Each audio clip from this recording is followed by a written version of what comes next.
Hello दोस्तों, आप लोगों का स्वागत है जीएमआई इंडिया में। आज हम इस वीडियो में जानेंगे एस्ट्रोनॉमी के बारे में, यानी कि जो आकाश है और आकाश में जो तारे हैं और ब्रह्मांड कैसे बना, बिग बैंग थ्योरी, और किसने हमें ये बताया कि जो हमारी पृथ्वी है वो बीच का जो केंद्र नहीं है हमारे ब्रह्मांड का, बल्कि सूर्य है हमारे ब्रह्मांड का केंद्र। तो ये सब चीज़ें किसने बताई और इसकी शुरुआत कैसे हुई और कैसे जो धर्म यानी कि रिलीजन इस चीज़ को नकारते हुए और ये कुछ समय तक हमारे जो ज़िंदगी में बाधा बना रहा, जो एस्ट्रोनॉमी के लिए और साइंस के लिए भी, कि पृथ्वी ब्रह्मांड का केंद्र नहीं है, इस बात के लिए। तो ये सब चीज़ें हम इस वीडियो में जानेंगे कि कैसे हुआ, किसने शुरुआत की और किसने इस कोई जो ये सच्चाई है, ये सच्चाई सामने लाया दुनिया के सामने, और बिग बैंग थ्योरी। और सबसे इम्पोर्टेंट चीज़, जो हम कॉस्मिक कैलेंडर, इंसान और यानी कि पृथ्वी की शुरुआत कब से हुई और पृथ्वी पे जो इंसान है जीवन की शुरुआत कब से हुई, तो वो सब कुछ हम इस वीडियो में जानेंगे। तो चलिए शुरू करते हैं।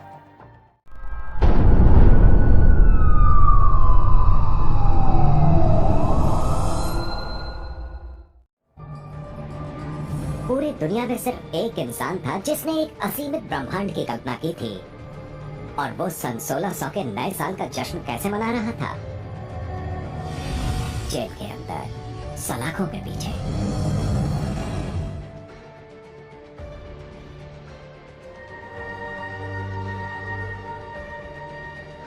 हमारी जिंदगी में ऐसा वक्त आता है जब हम पहली बार महसूस करते हैं कि हम ब्रह्मांड के केंद्र में नहीं हैं, और हमसे आगे जहां और भी है। ये हमारे विकास का हिस्सा है, और ठीक ऐसा ही 16वीं सदी में हमारी सभ्यता के साथ भी हुआ। टेलीस्कोप से पहले की दुनिया के बारे में सोचिए। जब नंगी आंखों से दिखने वाली दुनिया ही ब्रह्मांड हुआ करता था, तब माना जाता था कि पृथ्वी अपनी जगह स्थिर है और बाकी सब कुछ यानी सूर्य, चांद, तारे और ग्रह पृथ्वी का चक्कर काटते हैं। और तभी अचानक एक पॉलिश एस्ट्रोनॉमर और पादरी ने, जिसका नाम कोपरनिकस था, एक नई बात कही। पृथ्वी केंद्र में नहीं है, ये बाकी ग्रहों की तरह है और उन्हीं के जैसे सूर्य के चारों ओर चक्कर लगाती है। बहुत से लोगों, जैसे प्रोटेस्टेंट रिफॉर्मर मार्टिन लूथर, ने इसे धर्म का अपमान समझा। वो बुरी तरह डर गए। मगर एक इंसान था जो कोपरनिकस से भी आगे निकल गया। उसका नाम था जियोर्डानो ब्रूनो, और वो पैदाइशी बगावती था। वो इस छोटे ब्रह्मांड वाली बकवास सोच को बदलना चाहता था। नेपल्स में एक नौजवान डोमिनिकन भिक्षु बनना भी उसे रास नहीं आया। ये वो दौर था जब इटली में विचारों की आजादी नहीं थी। मगर ब्रूनो ईश्वर की बनाई दुनिया के बारे में जानना चाहता था। उसने वो किताबें भी पढ़ी जिन पर चर्च ने पाबंदी लगाई थी। उसने अपनी सोच को नई राह दी। एक ऐसी ही किताब थी जो 1500 साल पहले किसी रोमन ने लिखी थी। इसमें एक बड़ी सृष्टि का जिक्र था। ये इंसान भी ईश्वर के बारे में ब्रूनो जैसी ही सोच रखता था। लुक्रीशियस ने किताब पढ़ने वालों से सृष्टि के आखिरी छोर पर खड़े होकर एक तीर छोड़ने की कल्पना करने को कहा। अगर तीर लगातार आगे बढ़ता जाए तो इसका मतलब सृष्टि वहां तक सीमित नहीं है जहां तक आपने समझा था। लेकिन तीर अगर कहीं रुक गया है या किसी दीवार से टकराया है, तो इसका मतलब है ये वो दीवार है जहां तक आपको लगता था कि सृष्टि फैली होगी। अगर अब आप इस दीवार पर खड़े होकर एक और तीर छोड़ें, तो इस बार भी दो में से कोई एक बात ही होगी। या तो तीर लगातार आगे बढ़ता जाएगा या किसी दीवार से टकराएगा, जिस पर खड़े होकर एक बार फिर अगला तीर छोड़ा जाएगा। दोनों ही सूरतों में सृष्टि का कोई छोर नहीं होना चाहिए। ब्रह्मांड को अनंत होना चाहिए। ये बात ब्रूनो को जच गई। जिस ईश्वर को वो मानता था वो अनंत था, इसलिए उसका यकीन था कि उसकी बनाई सृष्टि भी अनंत होगी।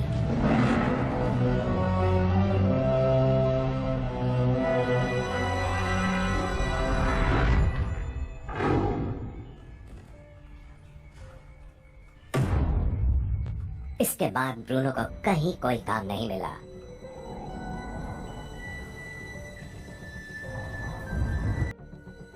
और फिर जब वो 30 साल के थे, तो उन्होंने ऐसा सपना देखा जिसने उनकी किस्मत बदल दी।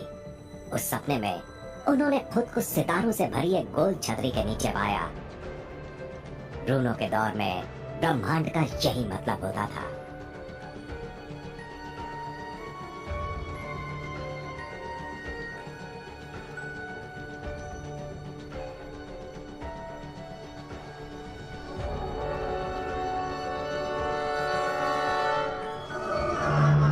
बहुत बेचैनी वाले डर का एहसास हुआ और लगा पैरों के नीचे सब कुछ उलट पुलट रहा है, मगर किसी तरह उन्होंने हिम्मत जुटाई।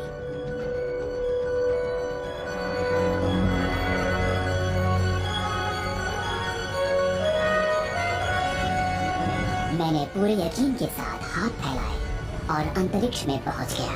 मैं वहां पहुंच गया जो बाकी सबको बहुत दूर नजर आता है। यहाँ न कुछ ऊपर था, न नीचे, न किनारे पर और न बीच में। मैंने देखा कि सूर्य भी दूसरे तारों की तरह ही है और दूसरे तारे सूर्य के जैसे। हर तारे के चारों ओर हमारी जैसी पृथ्वियां हैं। इस अनंत ब्रह्मांड को देखकर वही एहसास हुआ जैसा प्यार होने पर होता है। ब्रूनो एक धर्म प्रचारक बन गए और पूरे यूरोप में अनंत ब्रह्मांड के सिद्धांत का प्रचार करने लगे। उनको उम्मीद थी कि ईश्वर को चाहने वाले उनकी बनाई इस अनंत सृष्टि की बात सच मानेंगे। कितना अनजान था मैं पहले। उन्हें अपने ही देश के रोमन कैथोलिक चर्च से बेदखल कर दिया गया। स्विट्जरलैंड के कैल्विनिस्ट्स और जर्मनी के लूथरन्स ने भी उन्हें निकाल बाहर किया। तभी ब्रूनो को इंग्लैंड के ऑक्सफोर्ड में भाषण देने के लिए बुलाया गया। अब जाकर उन्हें लगा कि वो अपने जैसी सोच वालों के बीच अपनी बात रख पाएंगे। मैं ब्रह्मांड के बारे में एक नई सोच लेकर आपसे बात करने आया हूँ। कोपरनिकस का दावा सच था कि हमारी पृथ्वी ब्रह्मांड का केंद्र नहीं है। पृथ्वी तो सूर्य का चक्कर लगाती है। ये ग्रह है दूसरे ग्रहों की तरह। मगर जो कोपरनिकस ने कहा वो तो शुरुआत थी। आगे की कहानी मैं बताता हूँ। तारे भी सूर्य की तरह गर्म हैं और उन्हीं चीजों से बने हैं जिनसे पृथ्वी बनी है। इनकी अपनी अपनी पृथ्वियां हैं जिन पर पानी, पेड़ और जानवर हैं, वैसे ही जैसे हमारी पृथ्वी पर है। या तो तुम पागल हो या बेवकूफ हो। सब जानते हैं दुनिया सिर्फ एक ही है। जो सब जानते हैं वो गलत है। हमारा ईश्वर अनंत है और उसने एक अनंत सृष्टि की रचना की है जिसमें अनगिनत दुनियाएं हैं। तुम्हारे देश के लोग अरिस्टोटल को नहीं पढ़ते क्या? और ना ही बाइबल को? मेरी गुजारिश है पुरानी परंपरा, रिवाज, धर्म और कायदों को पीछे छोड़ दें। जिन चीजों को हम सच मानते हैं उन पर सवाल खड़े करके नई शुरुआत करें। फिर हो तुम्हारा ईश्वर बहुत छोटा है।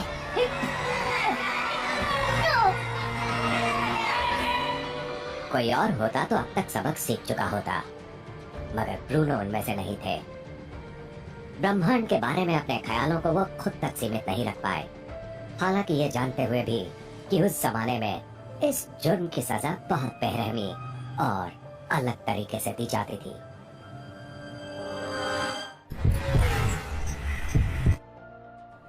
जॉर्डन और ब्रूनो जिस दौर में रहते थे उस दौर में चर्च और स्टेट अलग अलग नहीं थे और ना ही उन दिनों हर किसी को खुलकर बोलने की आजादी थी। परंपरा या फिर लीक से हटकर कुछ भी बोलना मुसीबत को खुद न्योता देने जैसा था। बेपरवाह ब्रूनो वापस इटली आ गए।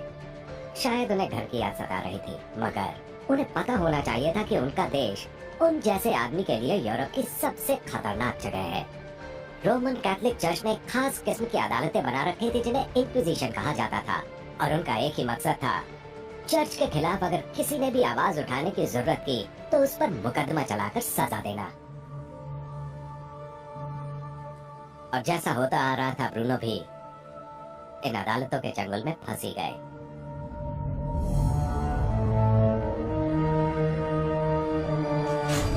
अनंत ब्रह्मांड में यकीन रखने वाला ये दीवाना जेल की अंधेरी कोठरी में 8 साल तक सड़ने के लिए छोड़ दिया गया।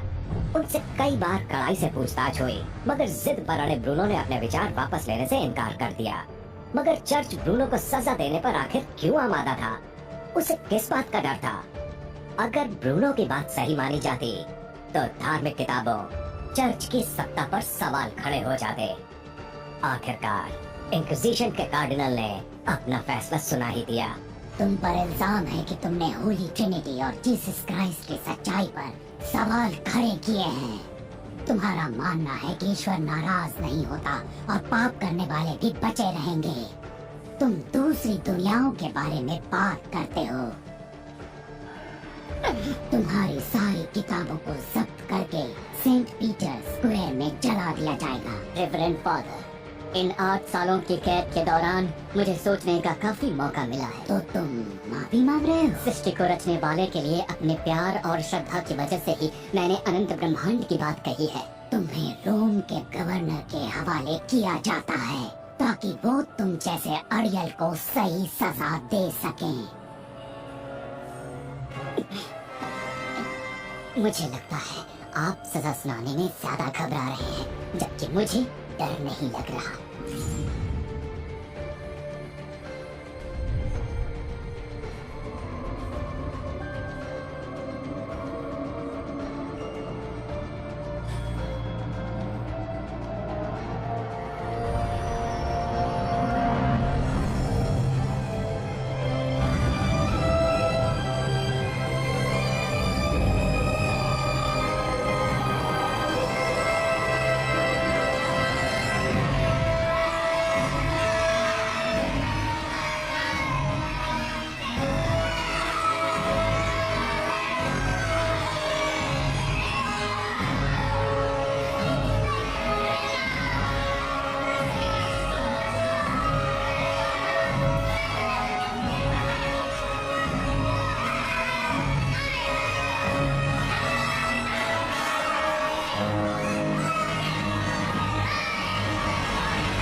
कॉस्मिक कैलेंडर 1 जनवरी को हमारे ब्रह्मांड के जन्म से शुरू होता है।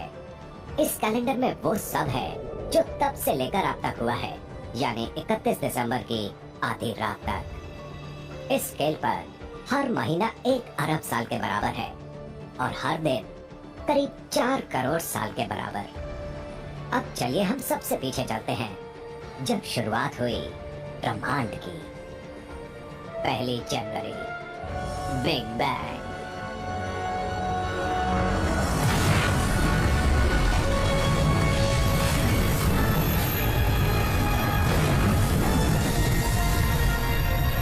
ब्रह्मांड के बारे में फिलहाल हम इतना पीछे ही देख सकते हैं। ये पूरा ब्रह्मांड एक एटम से भी छोटे एक ही कण से पैदा हुआ है। उस वक्त अंतरिक्ष में अपने आप धमाका हुआ और आग का गोला लगातार फैलता गया, जिससे वो सारी एनर्जी और सारा मैटर पैदा हुआ जो आज हमारे सामने है। ये सुनने में अजीब लगती है, मगर बिग बैंग थ्योरी को सही साबित करने वाले बहुत ही मजबूत सबूत मौजूद हैं, जैसे कि ब्रह्मांड में इतनी ज्यादा हीलियम की मौजूदगी और धमाके के बाद निकली रेडियो तरंगों की चमक। फैलने के साथ ही ब्रह्मांड ठंडा भी होता गया और करीब 20 करोड़ साल तक पूरा अंधेरा छाया रहा। ग्रेविटी की वजह से गैस के बादल इकट्ठे होकर गर्म होने लगे और तब सबसे पहले स्टार पैदा हुए। तारीख थी 10 जनवरी।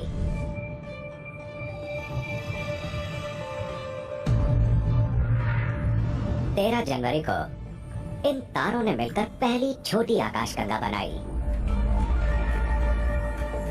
ये आकाशगंगाएं आपस में मिलने से बड़ी आकाशगंगाएं बनी, जिनमें हमारी अपनी मिल्की वे आकाशगंगा भी है, जो करीब 11 अरब साल पहले यानी हमारे कॉस्मिक कैलेंडर में 15 मार्च के दिन बनी थी।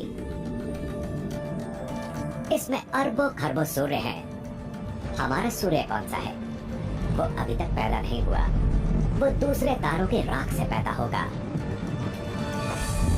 ये फ्लैश जैसी रोशनी आप देख रहे हैं, ये सब सुपरनोवा हैं। जब कोई बड़ा तारा मरते हुए चमकता है, ये वो जगह है जहां तारे मरते और पैदा होते हैं। Stellar nursery. गैस और धूल के बड़े बादलों से जिस तरह पानी की बूंदें बनती हैं, वैसे ही ये तारे बने।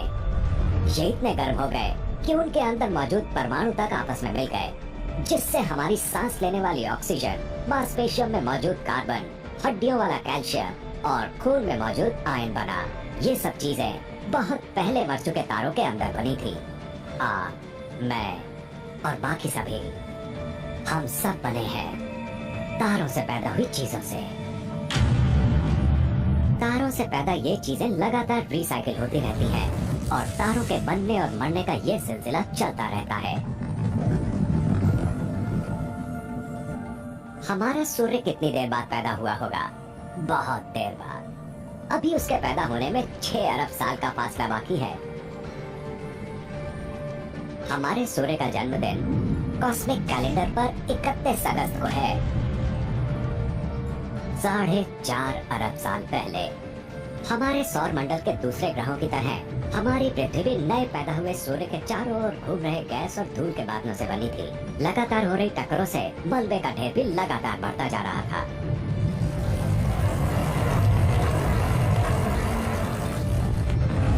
ये एस्ट्रॉइड देखा आपने? नहीं, वो वाला नहीं, ये जो यहाँ है। आज हमारा वजूद है क्योंकि ग्रेविटी की वजह से ये करीब 2 सेंटीमीटर बाएं झुक गया। सौर मंडल के पैमाने पर 2 सेंटीमीटर से क्या फर्क पड़ा होगा? इंतजार कीजिए, अभी पता चलेगा।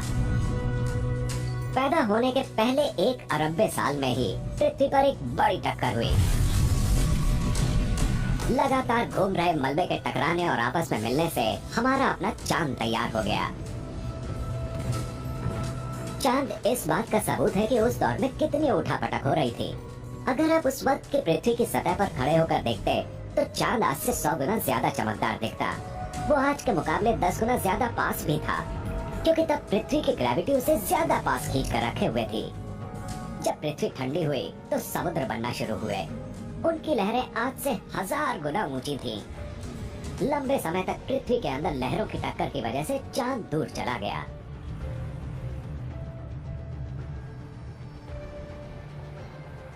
पृथ्वी पर जीवन की शुरुआत हुई थी यहीं कहीं 21 सितंबर को, यानी करीब 3.5 अरब साल पहले। जीवन की शुरुआत कैसे हुई पता नहीं, शायद वो मिल्की वे के किसी और हिस्से से यहाँ आया होगा। पृथ्वी पर जीवन की शुरुआत अभी भी सबसे बड़े अनसुलझे रहस्यों में से एक है। फिर जिंदगी पनपने लगी। बायोकेमिकल्स के आपस में मिलने से कई तरह का जीवन बनना शुरू हुआ। 9 नवंबर तक जिंदगी ने सांस लेना, चलना फिरना, खाना और अपने माहौल में ढलना शुरू कर दिया था। उन शुरुआती माइक्रोब्स की बदौलत ही ये सब हुआ। और हाँ, उन्होंने एक काम और किया, सेक्स का आविष्कार। 17 दिसंबर का दिन समुद्र में जिंदगी तेजी से बढ़ने लगी। उसमें बड़े पौधों और जानवरों की भरमार हो गई। टिकटालेक उन शुरुआती जानवरों में से था जो पानी से जमीन पर आया। उसे लगा होगा जैसे वो किसी और ग्रह पर आ गया है। जंगल, डायनासोर्स, चिड़ियाएं, कीड़े मकोड़े, ये सब दिसंबर के आखिरी हफ्ते में बने। पहला फूल भी 28 दिसंबर के दिन खिला था।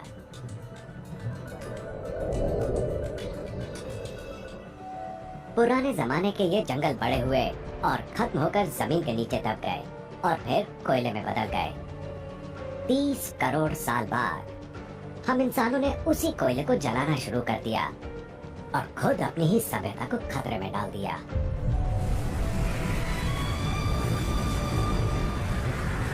आपको याद है ना, सौर मंडल बनने के दौरान वो एक एस्टेरॉइड, वही जो बाईं ओर झुक गया था, वो फिर आ रहा है। कॉस्मिक कैलेंडर पर 30 दिसंबर के दिन सुबह के 6:24 का वक्त हुआ है।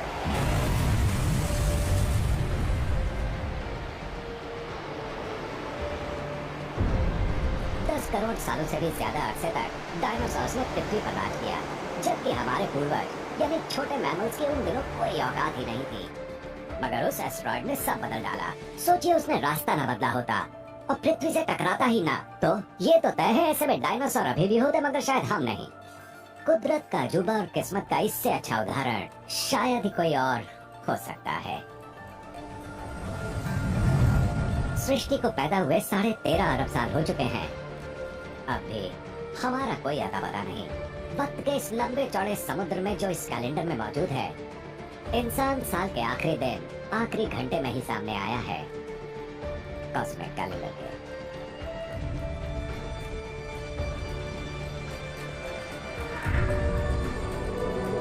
11:59 और 46 सेकेंड। जितना भी इतिहास हम जानते हैं वो इन आखिरी 14 सेकंड का है, और जितने भी इंसान अब तक हुए हैं वो यही कहीं मौजूद है। वो तमाम बादशाह और लड़ाइयाँ, नई जगह, नई खोजें, जंग और मोहब्बतें, इतिहास की किताब का हर वाकया यहाँ मौजूद है, कॉस्मिक कैलेंडर के आखिरी सेकंडों में। मगर ब्रह्मांड के इस मामूली से हिस्से की छानबीन करनी है तो अब हमें अपना स्केल बदलना पड़ेगा।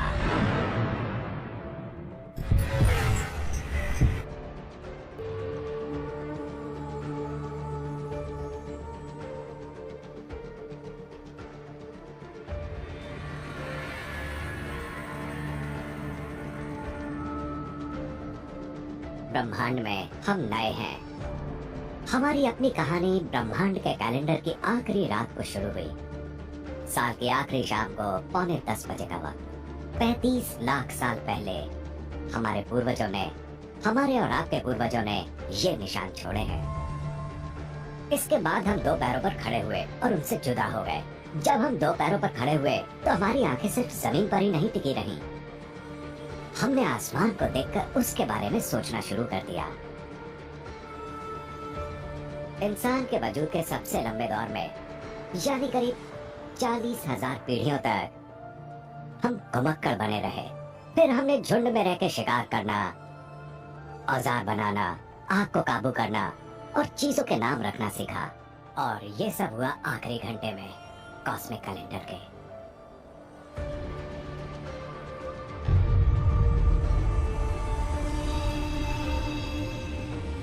इसके बाद क्या हुआ, ये जानने के लिए हमें अपना स्केल बदलना पड़ेगा ताकि ब्रह्मांडीय साल की आखिरी रात के आखिरी मिनट को देख सके। 11:59। सृष्टि के समय के पैमाने पर हम इतने छोटे हैं कि साल के आखिरी 60 सेकंडों में ही हमने ब्रह्मांडीय साल की अपनी पहली पेंटिंग बनाई, यानी आज से सिर्फ 30,000 साल पहले।